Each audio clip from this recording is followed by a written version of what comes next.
Welcome to the Asking Why podcast. I'm your host, Clint Davis, and we are going to do day 3 and 4 of Katrina. I know it's been a while since I've done an episode. It's coming up on August, which, this is August now, and so I'm going to try to wrap this up this month and tell the rest of the days, if possible. I know that I had some aspirations to do a whole bunch of stuff, but I had some friends who are doing some work now and some security work that can't come and do the podcast because they have some stuff going on privately that they can't share some of this stuff. So I'm going to do it, and hopefully that'll be good enough. So we kind of wrapped up last time with what was going on in the Dome. In case you haven't listened to it, go back and listen to part 1 and part 2. The first day is kind of travel. The second day is getting there and letting people into the Superdome. The third day is things starting to get kind of chaotic and crazy, and us going out and bringing people in and out from wherever we can grab them to bring them to the Superdome. So I say day 3 because, again, it's day 3 or 4. I'm not sure. It was about 6 or 7 days altogether that is the kind of the Dome days, but they kind of overlap and mix up. So we're just going to call it day 3.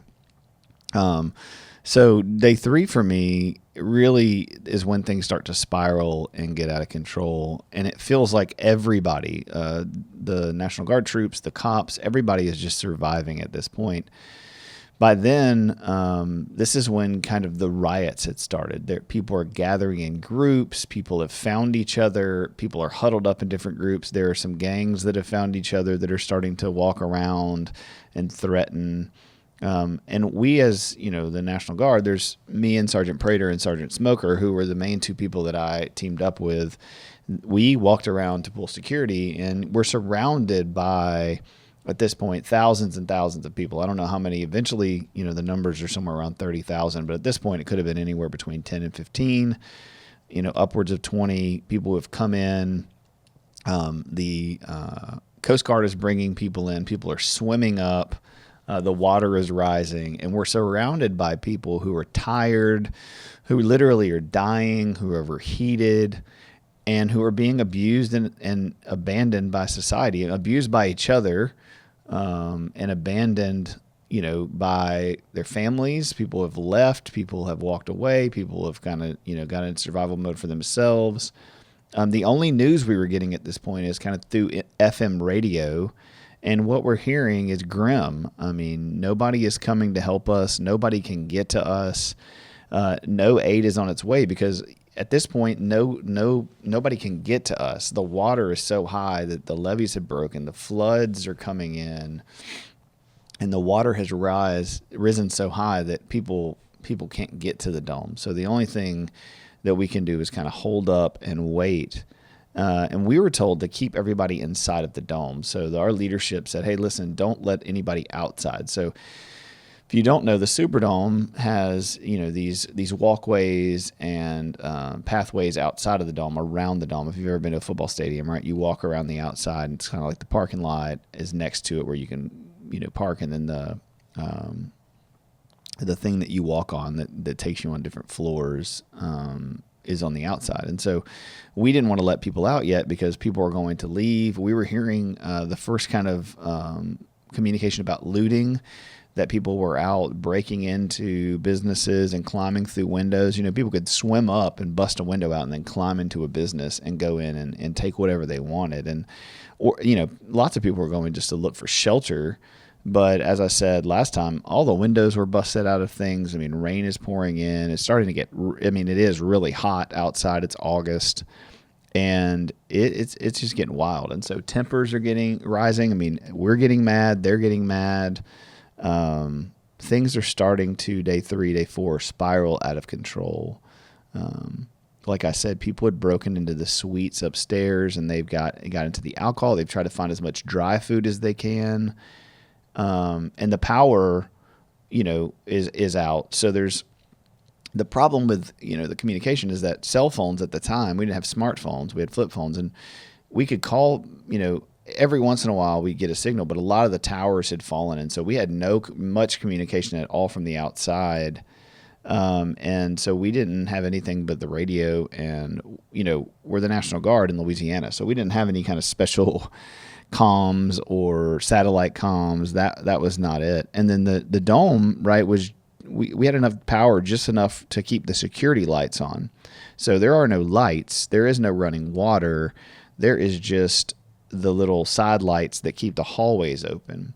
And that meant that a huge section, of the dome was completely dark, and it gave people plenty of, places to go and hide, or to do whatever evil they wanted to do to one another. And that was one of the things that was really overwhelming day 3, is like reports start coming in from people. Like, we're walking around, and at this point I just have like a tent post or a stick that I'm kind of guarding myself and other people with. And we get people coming up saying, oh, they took this woman in the bathroom, they took this woman in the hallway, they took this woman into one of the suites, or these guys had gotten in a fight and they beat this guy, and we'd show up and somebody'd be bleeding and beat up. Or the worst was people would come up screaming and crying and say, somebody took my child, I can't find my child.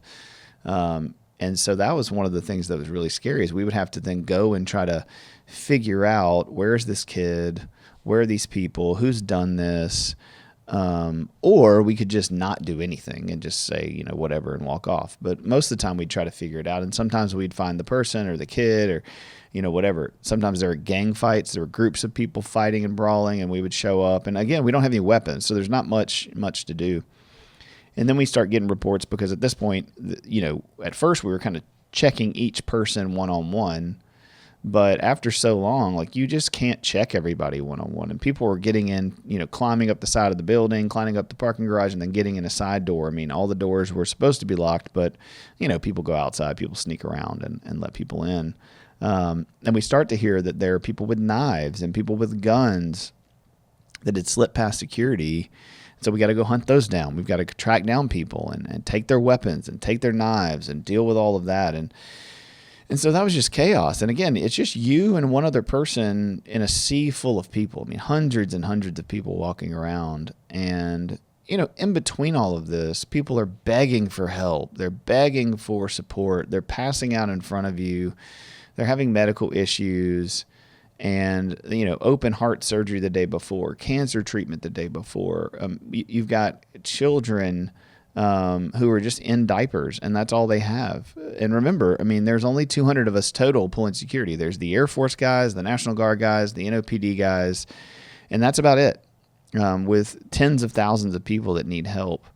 There's no food or water. We had MREs. So we had our little packages of MREs, and we had a few crates of bottled water, and we're going on no sleep. Most of the people hadn't slept. And now we hear that the levees have broken and the water is rising. And so this is when, the culmination on the third day of medical needs, and I would say drug related issues. So you've got people who really need medical care, who have left the hospital or have left their home health, or who just aren't taking care of themselves well, in the middle of hot, tired, nasty, exhaustive, hungry states. And they need medical care now. Like, they needed medical care 2 days ago or 2 weeks ago, but now they're in the Superdome for the third day and they have nothing. So things are really starting to erode. And then you have people who are on drugs, people that are homeless, people that who just are drug addicts in general, who struggle with addiction, who have not drank, who have not done their drugs, and who are desperate. And so we're 72 hours in without their substances and without any kind of help, and it is getting really bad. And so it's creating a crisis everywhere. So people are collapsing, they're starting to seize, they're attacking one another, they are panicking, and they want either their drugs, their medical help, or they want the heck out of there. They want us to open the doors and let them out. And the hardest part were for me at the time that I remember, I mean, it was all that, but it was definitely the children, that they were hungry, that they didn't have any more diapers, that they were passing out and heat exhausted and desperately, a lot of them needed formula or needed milk, and they just had none of that. And so that for me was really, really difficult. And I remember just kind of turning inward at that point and praying, and I was reading my Bible. I had my Bible with me, and I was reading Psalm 27, "The Lord is my light and my salvation, whom shall I fear?" And just praying for people. But over time, I mean, it was just hard to stay human and stay personal and deal with that. So, I mean, I tried to smile and be warm to people, but after a while, survival just kicks in and you're just kind of going about your day. And so I remember we set up like a small triage, like a little place. I think we had one or two medics maybe with us or people who had some experience. And so they set up on a couple different floors a place for people to come if they had really, really serious kind of life or death issues, which, I mean, at this point is everybody. And so that became hard because people were trying to break in to those medical places and find supplies and steal Band-Aids and steal, whatever they could. And they lined up. But, man, it was just like we had to create a human barrier and a medical barrier between people. And, we had to tell them no, that we don't have the resources to help. And that meant saying no to desperate parents with sick and dying kids, people who were dying left and right. It meant just saying, like, we don't have anything for you. I cannot help you. Go die, go sit down somewhere, go lay down somewhere. I can pray with you. Like, at that point, I'm sure I wasn't saying that anymore, and so they start begging, let us out, let us get air. We need out. They start rioting and throwing stuff at us and like pushing against us. But again, we had been ordered to keep them inside. And so it was like barricades of metal and bodies just trying to protect who we could. I remember people just cursing us out, and I remember popping off like they were yelling about water. We need water, we're gonna die. And I'm like, look, have you seen me take a break? Like, I've been standing here for 6 hours, pulling security in front of you. I don't have any water either. Like, I wasn't drinking anything. We were dehydrated, and I could say that. Like, I'm starving too. Like, I hear you. I feel what you're saying. I remember, Travis West, one of my buddies, was there, and I remember, they were calling him Uncle Tom. They're calling that black guy. Essentially what had happened is the culture, predominantly African American. Well, they had been systemically hurt for years and felt left out and felt ignored, and systemic racism and all these things are happening. So then they see us, the military, as the bad guys, or the government as the people who've let them down. And so, my black friends who were, standing right there with them, they felt like they had abandoned their people, and that they had betrayed them. And I remember that just being heartbreaking to me. Like, dude, like, these people, we're all trying to help you. And now I can look back as a clinician and understand, it's a trauma response. It's just anger, it's sin, it's brokenness. But in the moment, man, it was just so much to take in the middle of suffering with them, in the middle of trying to be helpless and all those kind of things, to have those same people attacking you and calling your friends, names and literally physically and emotionally attacking you was just so much to deal with. Then, something happened I'll never forget. Somewhere around there, I remember pulling security, and we heard a lot of screaming, and someone had jumped from the top level, or one of the top levels of the Superdome, and his body fell, or their body fell and landed. So we have to run over there. People have to run over there and check. I wasn't involved in every single one of these things, but knew it was happening and had to help with it. But when the guys got there, they were trying to figure out why he jumped, and what was found out is that this was a known child abuser within the culture. And so one of the people this guy who kept sneaking and grabbing kids or doing stuff, the crowd, the group of people, the people that were in the dome, eventually they caught him and threw him over the side. Like, we thought he jumped because of just being overwhelmed and done with life, but the crowd actually caught this guy and threw him over and killed him. And, we didn't have any time to process this. We had to clean it up and move on and take him down to the basement. We had a room down in the basement where people would take bodies and stack them and put them in this kind of makeshift morgue. In the same story with that, there was another man who had also been accused of taking kids that got, beaten to death and rolled down into the water. I mean, the water is all around the Superdome. And so this guy just got beat up and left for dead and then rolled into the water. And so it was just kind of kill or be killed in some of the areas, because this is the stuff that was going on. And these are the stories that are coming to us. Some of us saw it. Some of us were just trying to keep from seeing it or protect it and keep it from happening. And some people were trying to keep from seeing it. There were a lot of people who just sat down, a lot of military personnel who were just like done. And, they just sat down and couldn't function because it was so overwhelming.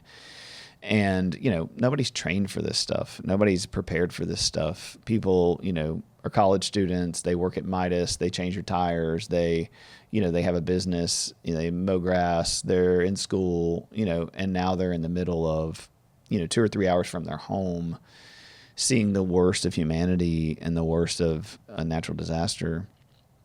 And so as the food, ran out, we ended up deciding to split all of our MREs. So what we would do is take a package of MREs and we'd break it up into crackers and peanut butter and cheese and then the meat. And we would just try to give, one of those things to a person. So you could have crackers, or you could have the cheese, or you could have the peanut butter, or you could have the meat, or you could have the cookie, but nobody could have more than one of those things. But it was never enough. And so people were getting furious. And then you have the typical, you're standing there in line and you see the guy who has already been through the line and already got stuff trying to come back through again. And I think that right there is one of the things that still sticks with me, that is triggering, even though I've worked through a lot of it.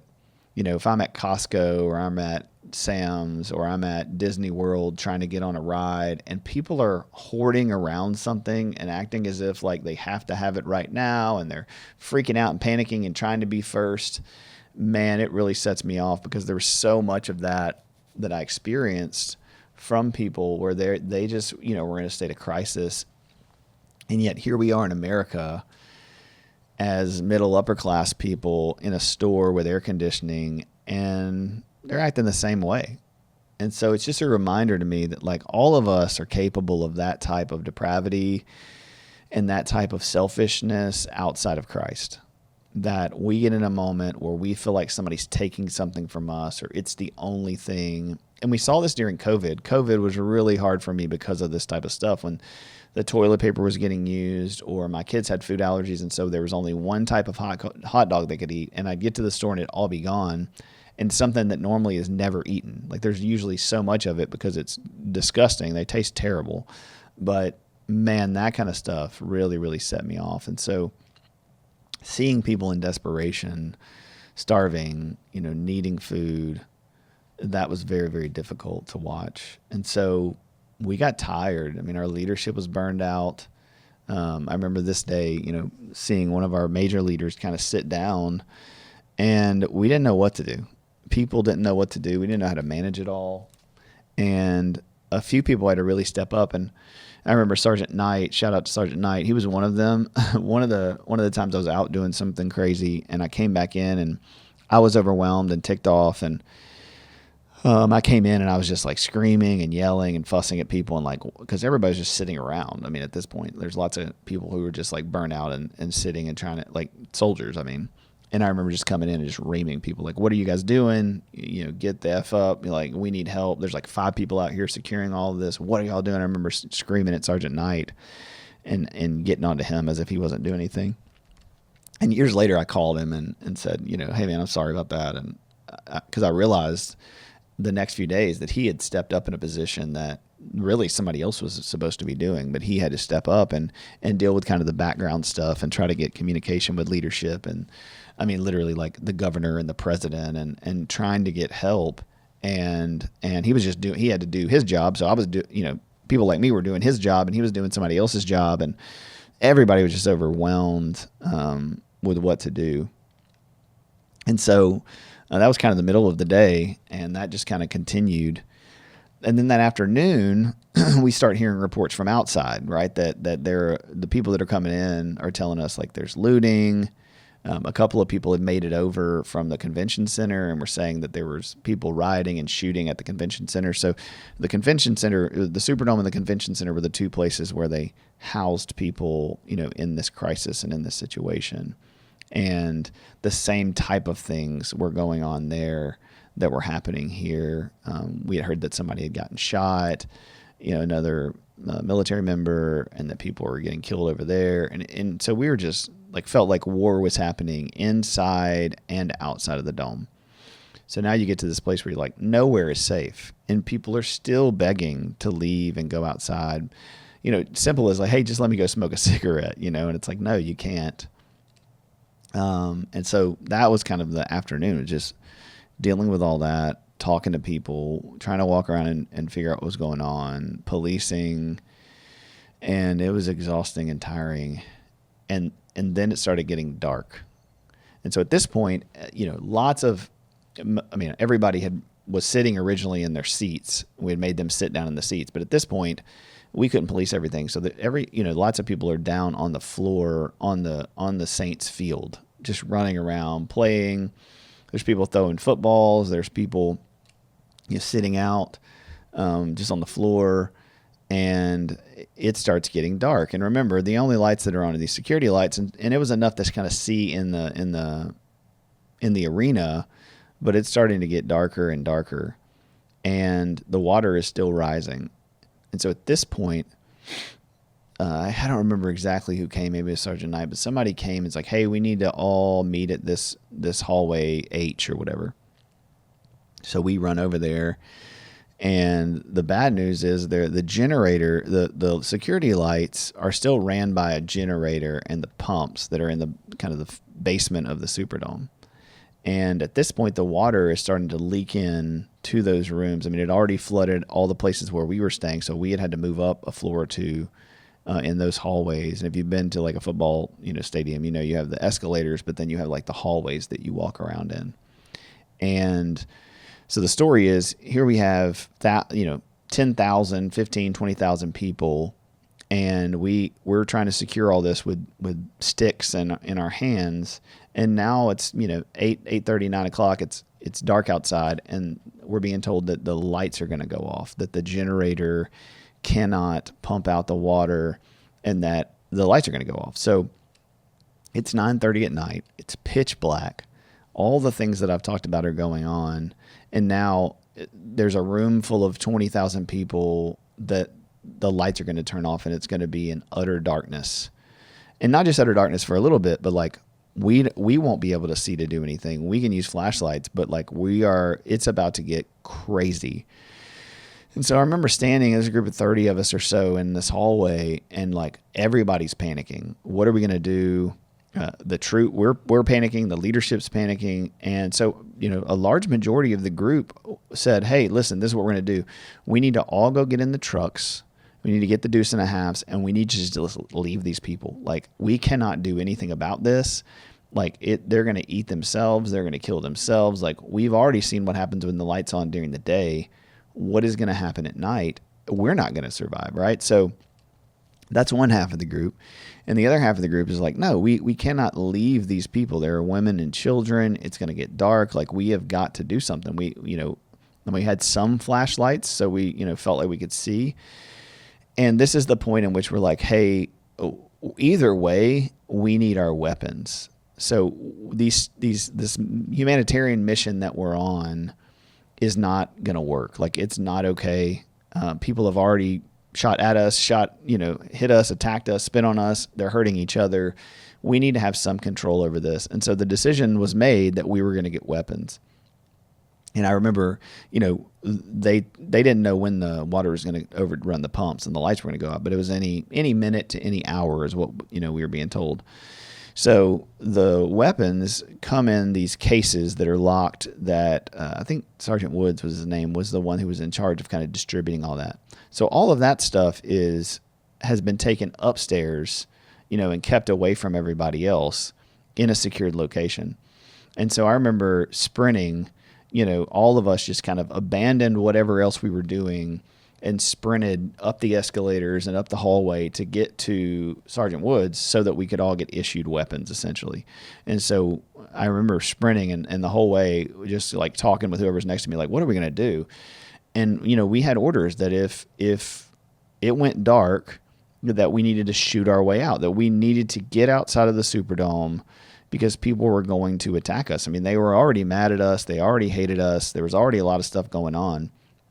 And, that was kind of the call. It's like, hey, you get your gun, and if on the way down, if you have your weapon and on the way down, the lights go out, it's everybody for themselves. Get out of the room. And we're like, dude, half of us are like, we can't do that. Like, there are women and children, there are innocent people in this place that we've got to figure out how to do. But it was just, chaos. Like nobody really knew what to do. And so we rushed to the top of the room. We get the rifles and the pistols, and we start heading down. And at this point, the other people had already, half the guys had already loaded up on trucks and just drove off into the water.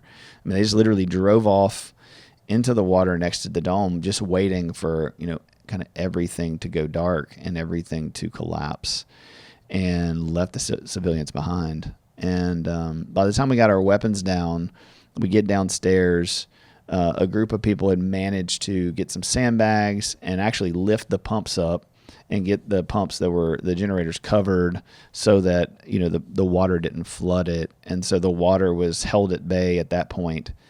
And luckily the security lights stayed on, and we had to just monitor that all night and make sure that didn't go out. And so at that point, is going into the fourth day.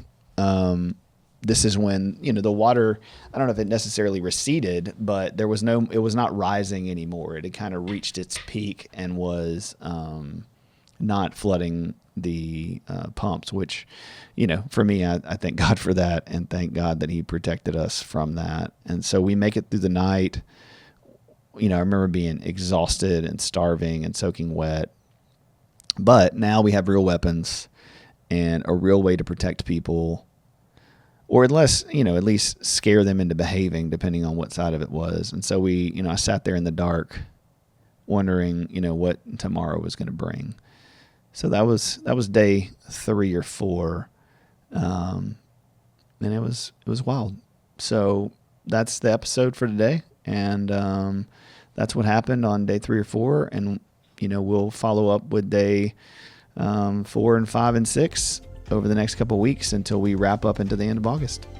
Thank you for listening. If you're interested in if you have any questions, or you have any memories of any of this stuff, or you were there, again, like I've said on these other episodes, feel free to email me. Feel free to reach out. God bless you. Have a good day.